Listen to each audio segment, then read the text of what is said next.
Respawn cancel multiplayer project and lays off staff. Death Stranding 2's new trailer reveals release date, and Doom the Dark Ages may expand into more prequel games. All of that on the TripleJump Gaming News. Hello and welcome to Monday. Good morning. Hope you're doing well. Hope you've had a nice weekend and you've been playing video games. Specifically Split Fiction. Split Fiction, perhaps. What everyone has been playing. Yes, indeed. Yes. If I am invisible, I can only apologise. Yeah. I put on a t-shirt that you may notice says MILF, and also it's green. In green. So you have a MILF hole in your heart. I may do, and I'm sorry about that. But enough about me, and more about news, specifically kicking things off with Respawn Entertainment and whatever the heck is going on over there. We need a button here that we can just press when it says and it just says layoffs, and then we just list the name of the company and press the button. I mean, maybe that would be a very facetious way of dealing with the fact that people have lost their jobs. So, on second thoughts, no, let's not do that. Yes. So this comes kind of spotted by Insider Gaming via a LinkedIn post that was made by former production coordinator at the studio, Emily Evans, that they have cancelled an incubation project this week and laid off an unknown number of individuals. According to IGN, it's not that many people, so we don't know exactly how many. This project was supposed to be an unannounced FPS multiplayer game. Obviously, they make Apex Legends, so they already have a third-person multiplayer game happening. So I guess they were just trying to branch out into a new realm. Seems that way. So Evans said, the unannounced incubation project I was part of for the past year was cancelled this week, so I'm joining the group of extremely talented and kind people in the games industry searching for a new role. We don't really know anything at all about the setting or the theme or anything about the game, but we do recall, I'm sure, that Respawn did cancel a Star Wars Mandalorian game in early 2024. That was all part of EA's restructuring, where they let go 5% of their staff.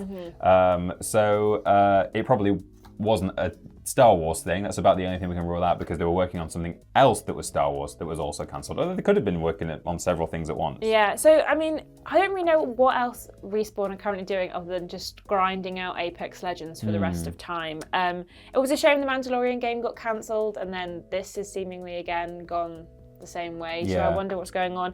EA, this is, I mean, not completely unheard of from EA. They like to do this kind of thing. They've recently laid off a bunch of people at BioWare. This is almost exactly a year ago to when the company laid off 670 workers and shuttered multiple projects, including the Mandalorian game. So EA do like to do this. They do like to just sack things off early doors when it comes to projects, but at least this one hadn't been announced for us to get our hopes up about. Well, yeah, that's something, but sadly the team who were working on it were probably getting their hopes up about it, which is, it's a shame to hear that this is happening once again. And the pool just seems to be growing of unemployed video game professionals, sadly. Indeed. Well, moving on now to Death Stranding 2 on the beach this weekend at South by Southwest in Austin, Texas. Hideo Kojima was on a panel talking about the next Death Stranding game and has released a 10-minute trailer of sorts and also announced a release date for the game. Yeah, it was massive, wasn't it? And it had about 3 endings. It just kept ending and ending ending, and then one more little stinger, and then another. So the game launches on June 26th, 2025, exclusively on PS5, and it's going to have a digital deluxe edition and collector's edition, and those people get 2 days of early access from June 24th. And a bunch of other stuff as well, which we can get to in a moment. But, so the video included a variety of characters, including some new characters, some gameplay clips, lots of cinematics, and a look at a character who is sort of just basically Snake from Metal Gear Solid. It was weird. So he puts a bandana on, he's sort of in a military squad, and it was very much, it wasn't just that, he's got a bit of facial hair and he does actually have a bandana on his head. It was like they made a real point of like having him tie it. Like the camera went up to his forehead to be like, this man is putting a bandana on. Yeah, that's right.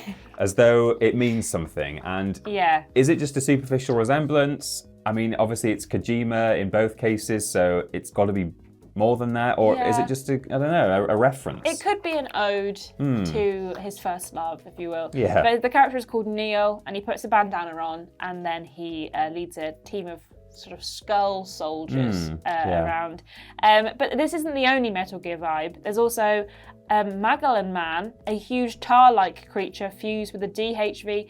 Magellan? Question mark? I think he said Magellan in the trailer. Okay. I mean, I'm not Made up words are familiar fun. with this world. And apparently that looks a little bit like the Metal Gear Rex. So. Yeah, that's true. And they appear to be sort of operating it remotely, like in Pacific Rim, where you just sort of stand there and swing your arm, and then a robot swings its arm. Although in this case, although it had a metal head, its body was made of tar or something. Goo monster.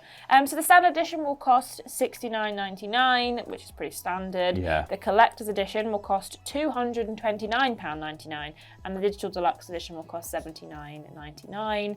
The collector's edition comes with a 15-inch statue, a Dollman figurine, art cards, and a letter from Kojima, as well as various in-game rewards. So you do get a lot for £229, but it is still quite pricey. That is a lot. You can start pre-ordering from March the 17th. And also there's going to be a music tour, because as Death Stranding likes to do, songs start playing and it comes up with a little thing in the corner saying who it is and what the album was or whatever. And they did that in the trailer as well. Like you're watching MTV. Yeah, it is just like MTV. There's going to be a music tour worldwide from November. So if you're a big fan of the Death Stranding music, then maybe look out for that. I will say this trailer looked a lot more cohesive than I feel like the other bits and pieces we've seen from the game as recent. There is still that weird little doll man in it. I don't understand that at all. Yeah. But the last thing we saw was just a doll man sort of music video. So it was nice to actually see some potential narrative bits and pieces that we've seen before. We got introduced to a bunch of the characters and their names and who they're played by. So it's still a mental world, but there was a bit more to it. I liked the bit when there was some ship launching into the sky or something like a spaceship, and a woman said, "All hands prepare for takeoff" or something, and then a bunch of actual hand monsters appeared, which I don't know how intentional that was as a pun. But and I liked when they strapped the little marionette doll into a seat and he was wearing a little space uniform. That was nice. I don't think we here at Team TripleJump, especially us three presenters, are potentially going to play Death Stranding 2. Notably, Ben Potter did not enjoy the first one. No, but I wonder if he's going to do it again. If he's going to play the entire thing. He might do. But we'll have to see when it launches in June, on June 26th. But some of the extended team are fans, aren't they? Yeah, Editor Alex was talking about it. He's excited, and I think maybe a couple of other people as well might be keen. Yeah. Lastly then, we're talking about Doom the Dark Ages. There was an interview PC Gamer had with game director Hugo Martin and producer Marty Stratton, and they asked them what about the prequel problem, that being that do you just lead this game into the beginning of the game you're prequelizing? That's not a word, but you know what I mean. I think it can be a word. I think it sounds like a Breaking word. news. New words discovered. But they kind of talked a bit about, Halo Reach and how that ended up being a bit of a bummer. Yeah, exactly. So for those who don't know, Doom 2016 begins with the Slayer locked inside a coffin. And so there was perhaps a fear amongst some of the audience that Doom Eternal might end with the Slayer being locked in the coffin. Doom the Dark Ages. Doom the Dark Ages, thank you. Might end that way, bridging the two, leaving no room in between for other stories, and also, ending on a bit of a bummer. Much like in Halo Reach, spoilers, everyone dies on the planet Reach, and then a spaceship takes off and evacuates a bunch of people, and that spaceship is the start of Halo 1. So it was, there was a concern it might be similar, but it appears that there is room for more fun, with Stratton and Martin revealing a surprising detail about the game's ending. It will not conclude with the Slayer being locked in that coffin, and it will perhaps leave space for future prequels. Yeah, Hugo Martin said that not yet. I mean, that would end the Dark Ages, the medieval chapter of the Doom saga. This is kind kind of like the Chronicles of the Slayer. So if we took it all the way to that point, then that would mean that we couldn't tell any more medieval stories. I'm not announcing projects or anything other than just to say it's better to leave it open. So we're not going to get all the way up to that point. They have confirmed a DLC though. Yes. It's also going to be included with Doom the Dark Ages. Yeah, that's right. A follow-up story DLC planned along the lines of Doom Eternal's The Ancient Gods. They said, we do have a DLC and things like that, so it won't, and I'm not giving away any spoilers, but it does not end with him in the coffin.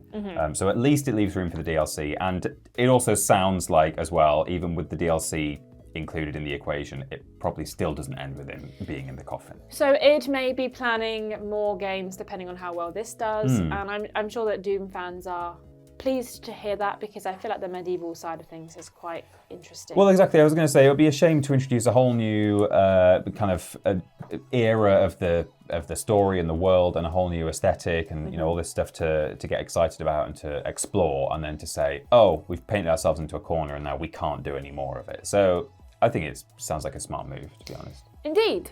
But what do you think? Are you excited to hear about Doom the Dark Ages and play that game? Are you excited about Death Stranding 2 on the beach? Yes. Did this trailer get you pumped up? And are you sad about Respawn and whatever's going on over at EA? Yes. Let us know in the comments below. Make sure you're following our social media for all the latest news. And make sure to check out the podcast on Saturday, where we talk about maybe this in more detail. Maybe not. Something else might happen this week, you never know. And check us out on Wednesday for some more news right here. Yeah. So yeah, that's about it, I think. That is. Yeah. Cool. Thanks, everyone. See you later. Bye. Bye.